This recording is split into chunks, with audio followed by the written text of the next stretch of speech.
Nakakainis yung transfer fees, 'di ba? Kasi yung pa 5 pesos, 10 pesos, 20 pesos, magkano yung nagagastos mo sa transfer fees every month?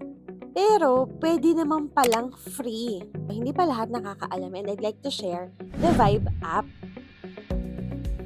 Other banks or e-wallets, meron silang transfer fees, ranges 10 pesos to 25 pesos per transfer. So, di ba sa mga other bank apps, kahit 100 pesos lang yung ita-transfer mo, kailangan may bawas na kaagad na 10 pesos to 15 pesos. Pero with Vibe, by BPI, yung add money, send money, and kahit mag-cash out kahit sa ibang app or wallet, zero pa rin yung fee.